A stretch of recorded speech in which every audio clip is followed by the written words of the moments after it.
लसणाचा लाल ठेचा पाहिला की तिखट खाणाऱ्यांना तोंडाला पाणी सुटतं आणि हा ठेचा गावरान पद्धतीनं म्हणजे पुण्या साईडला कशा पद्धतीने केला जातो तो आज मी तुम्हाला दाखवणार आहे।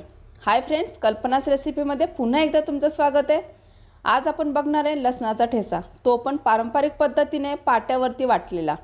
चला तर मग सुरुवात करूया आणि यासाठी लागणारं साहित्य पाहूया।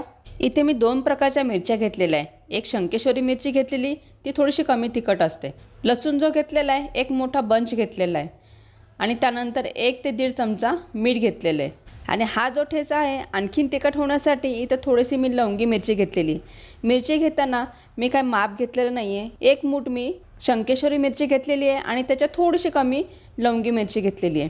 तर ह्या मिरच्या जर थोड्याशा नरम असतील तर तव्यावरती थोड्याशा गरम करून तुम्ही ह्या पाट्यावरती वाटू शकता, म्हणजे ती पटकन वाटली जाते। आणि याबरोबर मी ते बारीक मीठ घेतलेलं आहे। तुमच्याकडे जर जाडं मीठ असेल तर आणखीन पटकन वाटलं जाईल। तर आता आपण सगळ्या मिरच्या एकत्र केलेल्या आहे, मीठ यामध्ये टाकलेलं आहे, लसूण पण एकत्र केलेला आहे आणि थोडंसं पाणी टाकलेलं आहे। आणि पाण्याच्या साहाय्याने आपल्याला हे जी मिरच्या आहे, लसूण आहे, सगळं मी वाटून घेणार आहे। बघू शकता तुम्ही, या पद्धतीने आपल्याला वाटून घ्यायचं आहे। पाट्यावरती वाटताना मिरची जेव्हा तुम्ही पहिल्यांदा वाटता त्या टायमाला हाताची आग होते। जर तुम्हाला त्रास होत असेल खूप तर तुम्ही मिक्सरच्या जारमध्ये मिरच्या टाकून सगळे एकत्र करून थोडंसं पाणी टाकून हा ठेचा बनवू शकता। तर थोडासा मला वेळ होता म्हणून चला पारंपरिक पद्धतीने कशी चटणी करायची ते आज मी तुम्हाला दाखवायसाठी पाट्यावरती कशी मिरची वाटायची ते आज दाखवलेलं आहे। तर थोडं थोडं पाणी टाकून आपल्याला ही मिरची वाटून घ्यायची।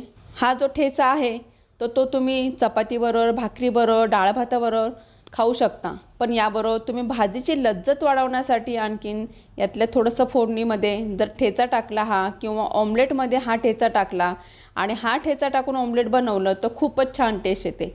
तुम्हाला मी आणखीन एक गोष्ट सांगेन, जेव्हा तुम्ही घरी वडापाव बनवता त्या टायमाला तुम्ही जर पावाला ही चटणी लावून वडापाव खाल्ला तर वडापावची जी टेस्ट असते ती खूपच छान लागते। नक्की एकदा करून बघा तुम्ही। चला आता एकदा तर मिरची वाटून झालेली आहे, आता मी परत सगळे एकत्र केलेली आहे आणि परत एकदा बारीक वाटून घेणार आहे। कारण एकदा वाटून ही मिरची लगेच बारीक होत नाही आहे, त्यासाठी डबल आपल्याला हे वाटायला लागते। तर परत एकदा आपण ही मिरची वाटून घेणार आहोत। पाहिजे तेव्हा आपलं थोडं थोडं वाटलं तर पाणी टाकता येतं।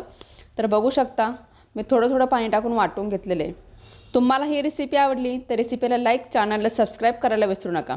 रेसिपी जर आवडली तर कमेंट करून मला नक्की सांगा। लाल मिरचीचा ठेचा बनवताना प्रत्येकाची वेगळी पद्धत आहे। यामध्ये काही जण ही जी मिरची वाटून झाल्यानंतर त्याला फोडणी देतात आणि फोडणी देऊन शिजवून घेतल्यानंतर ती खातात। तर इथे पुण्या साईडला या पद्धतीची मिरची वाटून घेतात आणि त्यामध्ये तेल टाकतात भरपूर सारं आणि ती नंतर भाकरीबरोबर किंवा चपातीबरोबर किंवा डाळ भाताबरोबर खातात।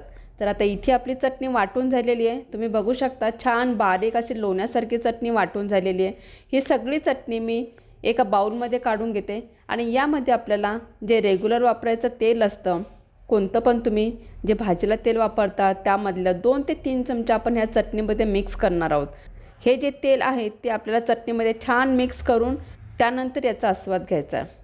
तर नक्की ही रेसिपी तुम्ही ट्राय करा। तुम्हाला कशी वाटली मला कमेंट्सने नक्की सांगा। रेसिपी जर आवडली तर लाईक, शेअर आणि चॅनलला सबस्क्राईब करायला विसरू नका। आणि परत भेटूया अशीच एक नवीन रेसिपी घेऊन। थँक्यू।